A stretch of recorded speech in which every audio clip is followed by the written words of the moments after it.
Hello students, हम लोग कर रहे हैं 8th क्लास की साइंस का first chapter crop production and management. और इसके फर्स्ट पार्ट में हम लोगों ने एग्रीकल्चर प्रैक्टिसेस और सॉइल की प्रॉपर्टीज़ के बारे में जाना था।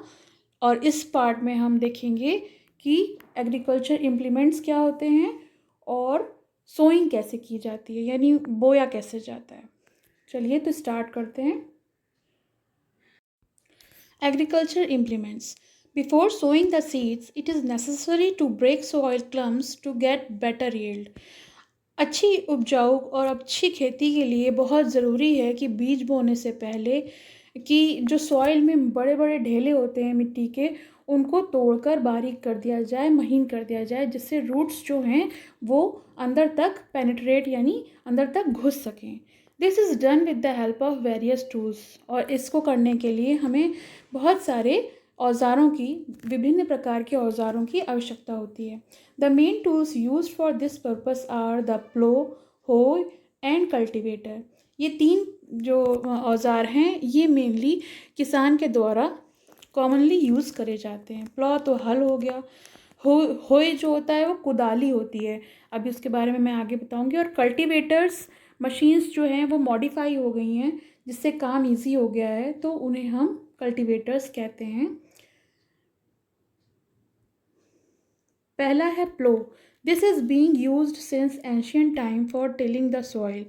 तो खेती करने के लिए जो हल है वो बहुत पुराने समय से, प्राचीन समय से चलता चला आ रहा है। Adding fertiliser to the crop, removing the weeds and turning the soil. और इसका काम क्या होता है कि जो फसल है उसमें फर्टिलाइज़र को ऐड कर सकते हैं इसके थ्रू। वीड्स जो होती हैं, प्लांट्स जब कोई फसल उगाते हैं तो उसमें अपने आप कुछ पौधे उगाते हैं जिन्हें हम वीड्स कहते हैं, उसको हटाने के लिए। और टर्निंग द सॉइल, सॉइल को पलटने के लिए। This is made of wood, ये लकड़ी का बना होता है। And it is drawn by the pair of bulls और other animals, horses and camels. और ये किसके द्वारा जोता जाता है, जो खेत होता है वो है या तो बुल्स के द्वारा या फिर हॉर्सेस और कैमल्स के द्वारा।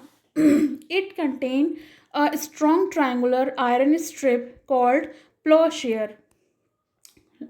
लुक एट हियर, ये देखिए ट्रायंगुलर, ये है ट्रायंगुलर, दिस वन, ये ट्रायंगुलर टाइप शेप में होता है। और इसके द्वारा ये जो बुल्स हैं वो इसको खींचते हैं, जिसके द्वारा प्लॉइंग होती है। और ये बहुत समय से किया जा रहा है। नाउ इसे हम प्लॉ शेफ्ट कहते हैं। There is a handle at one end of the shaft, और शेफ्ट के एक किनारे पे हैंडल होता है। And the other hand attach to the beam which is placed on the bull's neck. और जो दूसरा एंड होता है वो बीम से अटैच होता है, जो कि उनकी बुल्स के गर्दनों में डाल दिया जाता है। One pair of bulls and a man can easily operate the plough. और एक हल को बहुत आसानी से दो बैल और किसान हैंडल कर लेते हैं। तो ये तो हुआ एंशियंट टाइम का एक tool. Now the indigenous wooden plough is increasing being replaced by iron plough nowadays. यानी जो लकड़ी का हल था वो अब आजकल लोहे का बना दिया गया है। ह्यो जो होता है वो कुदाली होती है। It is a simple tool which is used for removing weeds and for loosening the soil. और ये भी एक तरह का टूल है, सिंपल टूल है ये। इससे भी जो वीड्स हैं, जिसको हम हिंदी में खरपतवार कहते हैं, ये पेड़ों के बीच में उगाती हैं और फसल को नुकसान पहुंचाती हैं, तो इनको हटाना बहुत ज़रूरी होता है। और सॉइल को लूज़ करने का काम इससे होता है। ये किस तरीके का बना होता है?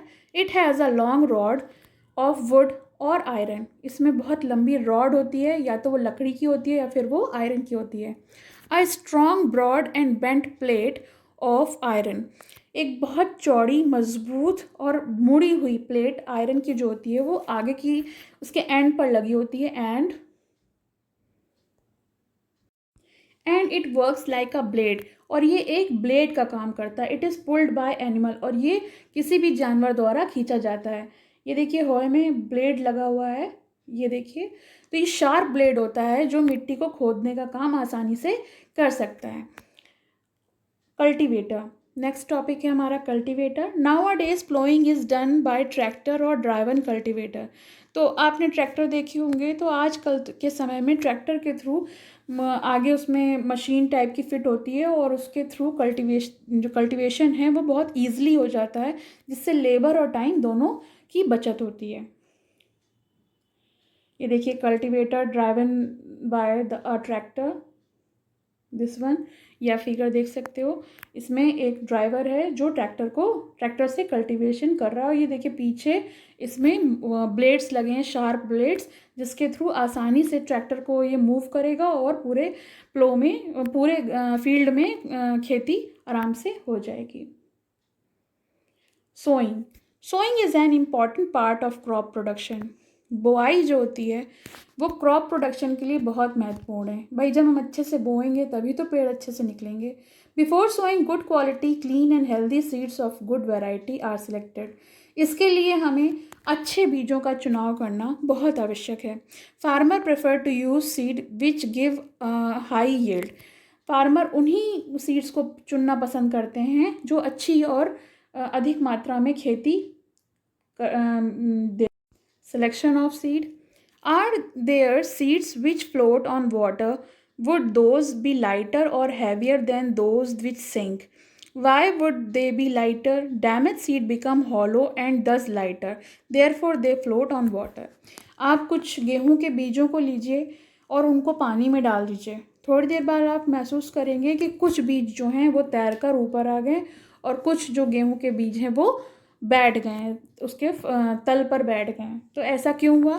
जो लाइटर जो थे वो ख़राब थे, डैमेज सीड थे और वो अंदर से खोखले थे, और जिसके कारण वो फ्लोट करने लगे, पानी पर तैरने लगे। और जो अच्छे बीज थे वो ऊपर नीचे ही रहे, और जिससे कि हमें पता चला कि ये जो बीज हैं वो अच्छे हैं, हेल्दी सीड्स हैं।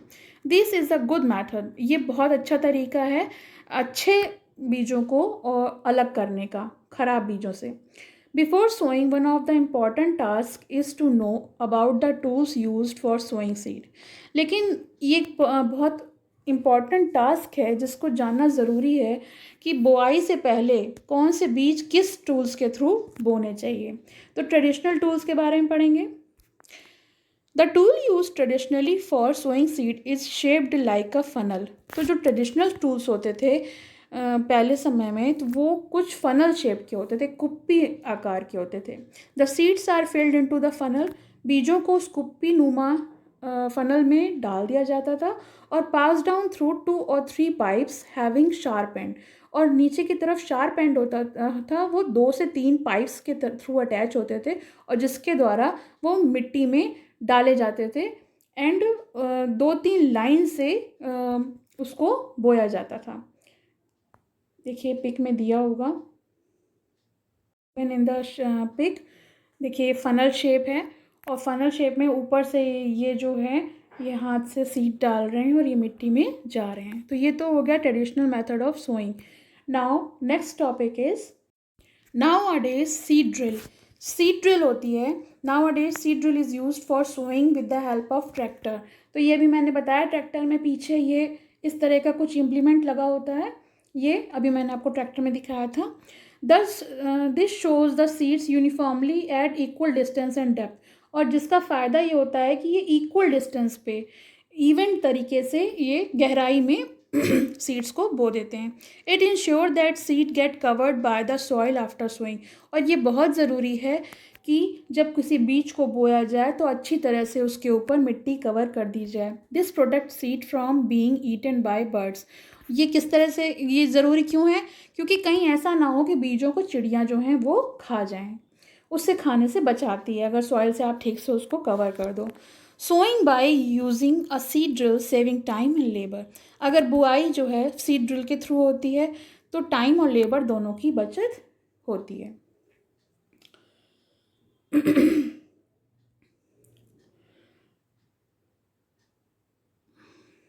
Appropriating distance between the seeds is necessary to avoid overcrowding of plants. This allows plants to get sufficient sunlight, nutrient and water from the soil. At times, a few plants may have to be removed to prevent overcrowding. Means कि अगर हम सही distance पे, सही दूरी पर बीजों को लगाएंगे तो जब प्लांट्स उगेंगे तो उसमें ओवर क्राउडिंग नहीं होगी, सब घुसे हुए एक साथ डिस्टेंस होगा सब में, उसमें ऐसा नहीं होगा कि वो एक के ऊपर एक हैं। और अगर ऐसा नहीं होगा, this allow plant to get sufficient sunlight. अगर सही दूरी पर लगेंगे प्लांट्स तो उनको सही मात्रा में सूर्य की रोशनी, न्यूट्रिएंट्स, वाटर, ये सब सॉइल से मिल पाएगा। At a time few plants में हैव टू बी रिमूव्ड। कभी कभी ऐसा भी होता है कि एक समय पर हमें कुछ प्लांट्स को हटा देना चाहिए टू प्रिवेंट ओवर क्राउडिंग, जिससे कि वहाँ पर बहुत ज़्यादा ओवर क्राउडिंग ना हो जाए। Adding manure and fertiliser, the substances which are added to the soil in the form of nutrient for the healthy growth of the plants are called manure and fertilizer. Manure जानते हैं, खाद को कहते हैं। ये गाय के गोबर से बनाई जाती है या फिर डिकम्पोज ऑर्गेनिक मैन्योर भी बनने लगी है। ये इसलिए ऐड करी जाती है सॉइल में जिससे कि सॉइल में अगर न्यूट्रिएंट्स की मात्रा कम हो तो उसको बढ़ाया जा सके। Soil supply mineral nutrient to the crop plant, और सॉइल जो है मिनरल न्यूट्रिएंट जो है वो क्रॉप प्लांट को, फसल वाले जो पौधे हैं उनको प्रोवाइड करती है। These nutrients are essential for the growth of plant, और ये न्यूट्रिएंट्स किसी भी प्लांट की वृद्धि के लिए बहुत ज़रूरी होते हैं। In certain areas farmers grow crop after crop in the same field. The field is never left uncultivated or fallow. Imagine what happens to the nutrient. कुछ क्षेत्रों में जो किसान हैं वो लगातार एक के बाद एक क्रॉप लगाता है, यानी अगर एक फसल तैयार हो गई तो उसने उसी फील्ड पर दूसरी फसल को लगा दिया और कभी भी उस खेत को खाली नहीं छोड़ा। तो उससे क्या होता है, न्यूट्रिएंट्स का क्या होगा? Continuous cultivation of crops make the soil poor in nutrient. अगर कोई भी खेती एक के बाद एक की जाएगी या फिर खेत को खाली नहीं छोड़ा जाएगा तो फिर न्यूट्रिएंट्स जो हैं सॉइल में वो कम होने लगेंगे। Therefore farmer have to add manure to the field to replenish the soil with nutrient. और इसलिए जो किसान होता है वो मिट्टी में न्यूट्रिएंट की पूर्ति को बनाए रखने के लिए, ज़रूरत को बनाए रखने के लिए उसमें खाद मिलाता है। इस प्रोसेस को मैन्योरिंग कहते हैं। This process is called manuring. Improper और insufficient manuring result in weak plants. और अगर सही मात्रा में मैन्योर नहीं पड़ेगा या ये प्रोसेस जैसे अच्छी तरह से नहीं किया जाएगा तो जो प्लांट्स हैं वो वीक हो जाएंगे और रिज़ल्ट तो उसका होगा कि खेती अच्छी नहीं होगी। Manure is an organic substance obtained from the decomposition of plant और animal waste. We know very well, अगर हम जानते हैं कि जो मिट्टी है उसमें डेड प्लांट्स और एनिमल्स अगर डिकम्पोज हो जाते हैं तो वो उसके जो बॉडी के न्यूट्रिएंट्स होते हैं वो सॉइल में मिक्स हो जाते हैं और ये ऑर्गेनिक सब्सटेंस जो हैं वो मैन्योर का रूप ले लेते हैं और काफ़ी रिच सॉइल जो है न्यूट्रिएंट से भरपूर हो जाती है। Farmer dump plant and animal waste in pit at open place and allow it to decompose. और किसान क्या करते हैं, जो ये प्लांट और एनिमल का जो वेस्ट बचता है वो एक गड्ढा खोदकर उसमें डाल देते हैं जिससे कि वो डिकम्पोज हो जाए। The decomposition is caused by some micro organism. हमने माइक्रो ऑर्गेनिज्म का चैप्टर अभी पढ़ा था, उसमें बैक्टीरिया और माइक्रो ऑर्गेनिज्म जो होते हैं वो डिकम्पोजिशन का काम करते हैं। The decomposed matter is used as organic manure. और जब ये डिकम्पोज हो जाता है तो ये एक ऑर्गेनिक मैन्योर का काम करता है। इसे वर्मी कंपोस्टिंग भी कहते हैं, जिसे हमने क्लास 6 के चैप्टर में पढ़ा था। Did plants in all the glasses grown at same place. देखिए आप, इसमें एक एक्टिविटी दी हुई है तो इसमें बोला गया है कि ये ABC, इसकी एक्टिविटी ऊपर दी है, मैं अभी पढ़कर बताती हूँ आपको। टेक मूंग और gram seed and germinate them. मूंग के और ग्राम के सीड्स को लीजिए और उनको भिगो दीजिए, देन उनको 3 एग्स से ग्लासेस में डाल दीजिए। मार्क देम ABC, और तीनों में ABC मार्क कर दीजिए। To glass A add little amount of soil mixed with little cow dung manure. और जो गाय का गोबर होता है उसमें बहुत थोड़ी मात्रा में मिलाइए। B में put same amount of soil mixed with little urea. दूसरे में यूरिया डालकर आप उसको मिक्स करके और डाल के लगा दीजिए। Take same amount of soil in glass C without adding anything, और तीसरे में कुछ मत मिलाइए। Now pour the same amount of water in each glass and plant the seedlings in them, और फिर छोटे पौधों का उगने का इंतज़ार करिए और सही मात्रा में एक बराबर सब में पानी डाल दीजिए। Keep them in a safe place and water them daily, और 7 से 10 दिन तक उसमें डेली पानी डालिए और सही सुरक्षित जगह पर उसको रख दीजिए। फिर आप क्या ऑब्जर्व करोगे? सी, पहले वाले में हमने खाद डाली, दूसरे में यूरिया और तीसरे में कुछ नहीं डाला। तो आप देख सकते हो कि बी में जो ग्रोथ है वो कितने अच्छे से हुई है। Fertiliser are chemical which are rich in particular nutrient. Fertiliser जो हैं वो ऐसे रासायनिक पदार्थ हैं जिनमें इस तरह के न्यूट्रिएंट्स भरपूर मात्रा में होते हैं। How are they different from manure, तो फिर ये खाद से अलग क्यों, से भिन्न कैसे होते हैं? Fertiliser are produced in factories, ये फैक्ट्रीज़ में प्रोड्यूस किए जाते हैं। कुछ एग्जाम्पल हैं urea, ammonium sulphate, super phosphate, potash और एनपीके। एनपीके में इक्वलेंट अमाउंट में बराबर मात्रा में नाइट्रोजन, फॉस्फोरस और पोटेशियम होता है, इसलिए इसे हम एनपीके कहते हैं। The use of fertiliser has helped farmer to get better yield of crops such as wheat, paddy और मेज़। इसका उपयोग किसान इसलिए करता है कि फसल की जो उपज है वो अच्छे से हो सके, जैसे कि गेहूं है या फिर चावल या फिर भुट्टा, तो इसकी फसल को अच्छी उपज हो, इस वजह से वो फर्टिलाइज़र का इस्तेमाल करता है। But excessive use of fertiliser has made the soil less fertile, मगर अगर यही ज़्यादा मात्रा में उपयोग करा जाता है फर्टिलाइज़र, तो ये मिट्टी की उपज को, उसकी फर्टिलिटी है उसको कम कर देता है। Fertiliser have also become a source of water pollution, और इसी कारण ये जल प्रदूषण का एक कारण बन जाते हैं। Therefore, in order to maintain the fertility of the soil, we have substitute fertilizer with organic manure. इसीलिए हमें ऑर्गेनिक मैन्योर फर्टिलाइज़र की जगह इस्तेमाल करने चाहिए, और कुछ समय के लिए दो फसलों के बीच में, जब हम दो फसलों को उगाते हैं तो कुछ समय के लिए सॉइल को खाली, फील्ड को खाली छोड़ देना चाहिए। The use of manure improves soil texture as well as its water retaining capacity. It replenish the soil with nutrient. और मैन्योर जो है, जो खाद डालते हैं, तो वो सॉइल के टेक्सचर को ही इम्प्रूव नहीं करती, बल्कि सॉइल में न्यूट्रिएंट्स की मात्रा को भी बढ़ाती है, उसकी पूर्ति करती है। Another method of replenishing the soil with nutrients is through crop rotation. और इसकी पूर्ति को रिप्लेनिश करने के लिए न्यूट्रिएंट को सॉइल में, अगर न्यूट्रिएंट की क्वांटिटी को रिप्लेनिश करना हो तो क्रॉप रोटेशन एक बहुत अच्छा प्रोसेस होता है। This can be done by growing different crop alternately, यानी दो अलग अलग भिन्न प्रकार की फसलों को अगर अल्टरनेट करके उगाया जाए तो भी ये काम किया जा सकता है।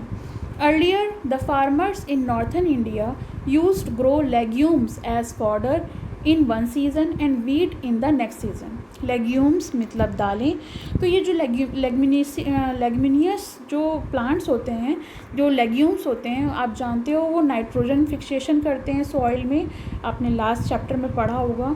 तो उससे क्या होता है, न्यूट्रिएंट्स जो हैं वो अल्टरनेशन में सॉइल में प्रेजेंट रहते हैं, और नेक्स्ट सीजन में उन्हें वीट लगा दी, तो this help the replenishment of the soil with nitrogen.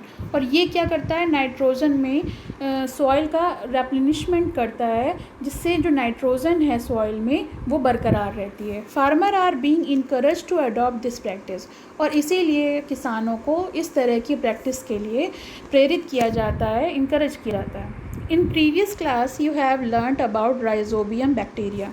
हमने इससे पहले वाले क्लास में राइजोबियम बैक्टीरिया के बारे में पढ़ा है, जो कि नोड्यूल्स में, रूट्स के नोड्यूल्स में प्रेजेंट रहते हैं। जो भी लेग्यूमिनियस प्लांट होते हैं, ये एटमॉस्फेयर में नाइट्रोजन को फिक्स करते हैं।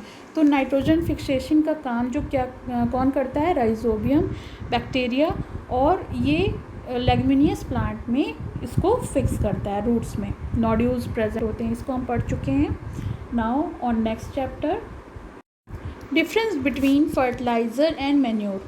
Fertiliser is man made inorganic salt, यानी फर्टिलाइज़र जो है वो मैन मेड होती है, और manure is a natural substance obtained by the decomposition of cattle डंग और प्लांट रेजिड्यूज। यानी एक डिफरेंस तो ये हो गया कि फर्टिलाइज़र मैन मेड है और मैन्योर जो है वो नेचुरल सब्सटेंस है, जो कि हमें जो जानवर हैं उनके गोबर से या फिर प्लांट के रेजिड्यूज से मिलता है। Fertiliser is prepared in factories, fertiliser factories में बनता है, और manure can be prepared in field, और मैन्योर जो है वो खेतों में तैयार किया जा सकती है, खाद। Fertiliser does not provide any humus to the soil. Fertiliser, ये याद रखिए, कोई भी किसी भी प्रकार का ह्यूमस सॉइल को प्रोवाइड नहीं करती। ह्यूमस एक सॉइल फर्टाइल का एक ज़रिया है जो उससे नहीं मिलता। But manure provide a lot of humus to the soil. Fertiliser are rich in plant nutrient like nitrogen, phosphorus and potassium. यानी फर्टिलाइज़र में NPK बहुत अधिक मात्रा में, प्रचुर मात्रा में होता है, but manure is relatively less rich in plant nutrient. लेकिन खाद में इस तरह के जो न्यूट्रिएंट्स हैं वो थोड़े कम मात्रा में होते हैं।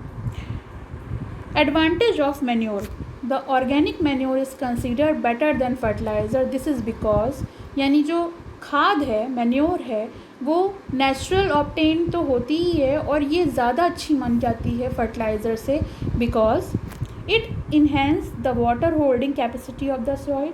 ये सॉइल में वाटर होल्डिंग कैपेसिटी को बढ़ाता है। It makes the soil porous due to which exchange of gases becomes easy. ये सॉइल को पोला बनाता है, जिससे कि जो गैसेस का आदान प्रदान है वो आसानी से हो सकता है। It increase the number of friendly microbes, और ये सॉइल में फ्रेंडली माइक्रोब्स, यानी जो भी माइक्रो ऑर्गेनिज्म सॉइल में पाए जाते हैं, जैसे अर्थवॉर्म वगैरह, उनकी मात्रा को बढ़ाता है। It improve the texture of soil, और ये सॉइल के टेक्सचर को भी इम्प्रूव करता है। फ्रेंड्स, मैंने इसमें एग्रीकल्चर इम्प्लीमेंट्स, सोइंग और adding of manure and fertiliser के टॉपिक कवर करे हैं, और दूसरे वीडियो में जो इसका नेक्स्ट पार्ट है उसमें हम इरिगेशन, उसके ट्रेडिशनल और मॉडर्न मेथड, हार्वेस्टिंग और स्टोरेज के बारे में पढ़ेंगे। तब तक आप इस वीडियो को दोबारा देखिए, और अगर कुछ ना समझ में आए तो कमेंट बॉक्स में लिखकर मुझे ज़रूर बताइए। Thank you.